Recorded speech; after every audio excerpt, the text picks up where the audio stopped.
আজ তোমাদের সঙ্গে শেয়ার করব আমের আচারের একটি রেসিপি। এভাবে আমের আচার বানালে সারা বছর আমের আচার রেখে কিন্তু খেতে পারবেন। আমের আচার বানাবার জন্য এখানে আমি 2 কিলো আম কেটে নিয়েছি। আর আমগুলোকে খুব একটা বেশি খোসা কিন্তু ছাড়াইনি, কিছুটা সবুজ খোসা রেখে আমগুলোকে ছাড়িয়ে এভাবে পিস পিস করে কেটে নিয়েছি। এবার আমের মধ্যে দিয়ে দিচ্ছি 1 চামচ হলুদ, 1 চামচ কাশ্মীরি লঙ্কার গুঁড়ো। এবার খুব ভালো করে এই আমের গায়ে এই হলুদ আর কাশ্মীরি লঙ্কার গুঁড়োটা মাখিয়ে নেব।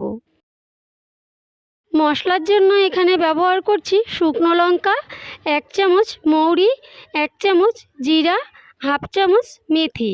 এবার মশলাটাকে একটু ভালো করে ভেজে নিয়ে নামিয়ে গুঁড়ো করে নেব।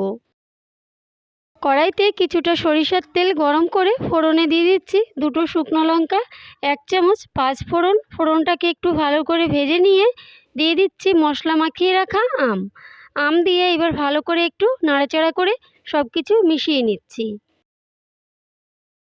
সব কিছু একটু ভালো করে মিশিয়ে নিয়ে এইবার দিয়ে দিচ্ছি স্বাদ অনুযায়ী একটু লবণ দিয়ে এবার গ্যাসের আঁচটা একটু বাড়িয়ে রেখে 4-5 মিনিট এভাবে অনবরত নাড়াচাড়া করে রান্না করে নেব।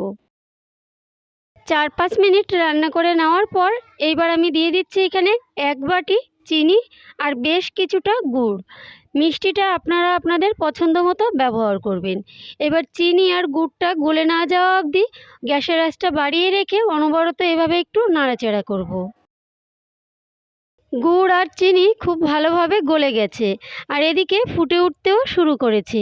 এই সময় গ্যাসের আঁচটা বাড়িয়ে রেখে বেশ কিছু সময় এই আমের আচারটাকে রান্না করতে থাকবো।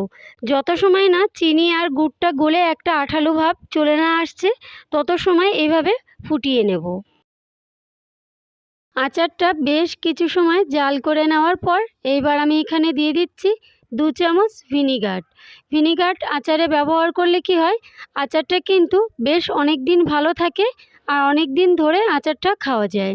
এবার ভিনিগার দিয়ে খুব ভালো করে নাড়াচাড়া করে সব কিছু মিশিয়ে নিয়ে আরও কিছু সময় আচারটাকে ফুটিয়ে নেব।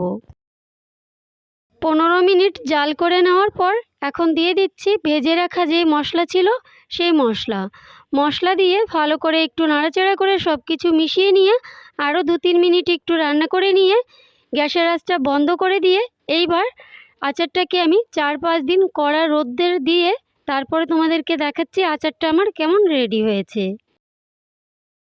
4-5 দিন কড়া রোদ্রে দিয়ে নেওয়ার পর এবার তোমাদের সঙ্গে শেয়ার করছি, দেখো কতটা লোভনীয় হয়েছে আচার। তাই এইভাবে যদি তোমরা বাড়িতে আচার রেডি করো তাহলে কিন্তু বেশ অনেক দিন ধরেই আচারটা খেতে পারবে।